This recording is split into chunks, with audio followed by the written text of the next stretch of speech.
अहिले हलेसी महादेव नेपालको प्रसिद्ध मानिने हलेसी महादेव परिसरमा छौं। यहाँको मूल पुजारी हुनुहुन्छ हाम्रो गोपाल गिरीजी। उहाँसँग हाम्रो प्रत्यक्ष कुराकानीमा जोड्न प्रयास गरेका छौं। स्वागत छ पुजारीजी। नमस्कार। यहाँको विशेषता यहाँ के भएको यो बस्नु भएको के मानिन्छ कस्तो छ भनेपछि यहाँ मूल पुजारीसँग स्वागत छ आपको घरमा। नमस्कार। के लागि तब भूमिको हलेसी महादेवमा आउने चिठीहरू भक्तजनलाई मेरो रोकेको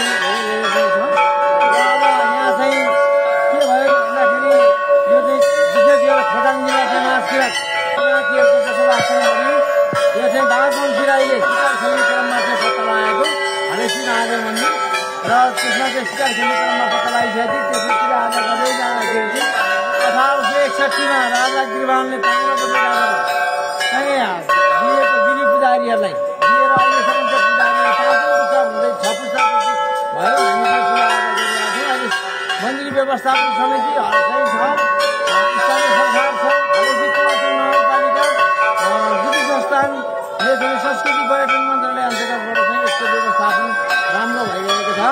महिनाको कति यहाँ भक्तजनहरूको अब अहिले चाहिँ त्यस्तो चाहिँ अलि कमै छ। अब जस्तो चाहिँ उसमा त धेरै आउँछ नि भक्तजन त। अस्ति चाहिँ के अरे 5 घण्टा 6, 7, 8 घण्टा चाहिँ के चाहिँ लाइन थियो यतिको बिल लिइन्छ तलबाट। अनि त्यसपछि त्यो गरेर त्यसरी चाहिँ पूजा आजा गर्ने व्यवस्थापन मिलाइएको छ।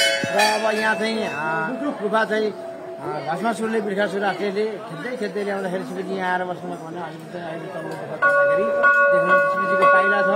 त्यहाँ चाहिँ शङ्ख छ भित्तामा।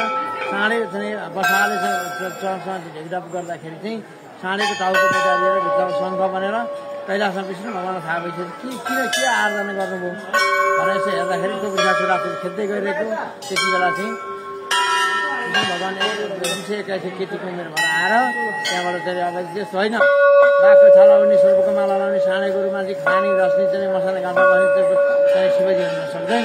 त्यस्तो दिएको होइन भनिसकेपछि अब के गर्नु त भनेर बाछा मान्छु भनेर बाछा मानिसक्यो। तिमी चाहिँ के चाहिँ जित्न सके तिमी मेरो घर नोकर हुनु पर्यो, मैले जित्न है तिम्रो घर नोकर हुन्छु भनिसकेपछि त्यसरी चाहिँ म तिम्रो घर नोकर हुन्छु, तिमीले जित्न सक्यो भने मैले जित्नु सक्यो मेरो घर नोकर हुनु पर्यो भने त्यति बेला चाहिँ भगवान्ले चाहिँ आशिष दिनुभएको थियो।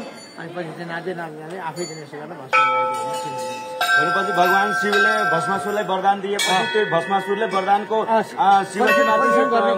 परीक्षण गर्नलाई सघाउनलाई खेपी आएपछि यही गुफामा उहाँ चाहिँ भाग्दै जाँदाखेरि यही गुफामा बस्नुभयो। पार्वती माथि राख्नुभयो, शिवजी विराजमान हुनु तल शिवलिङ्ग हुन्छ।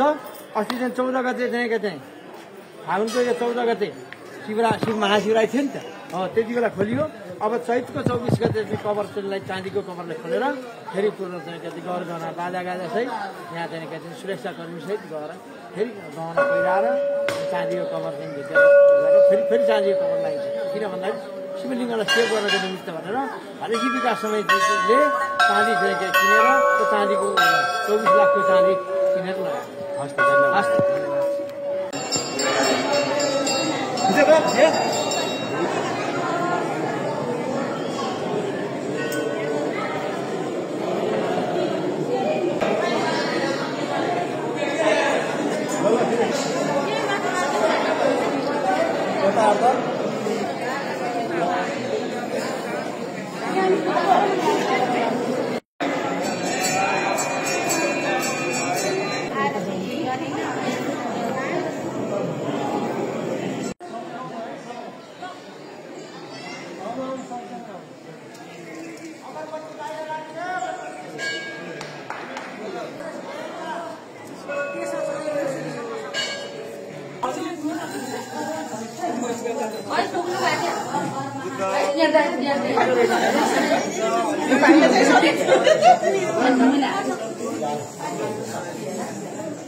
Rồi làm bao nhiêu?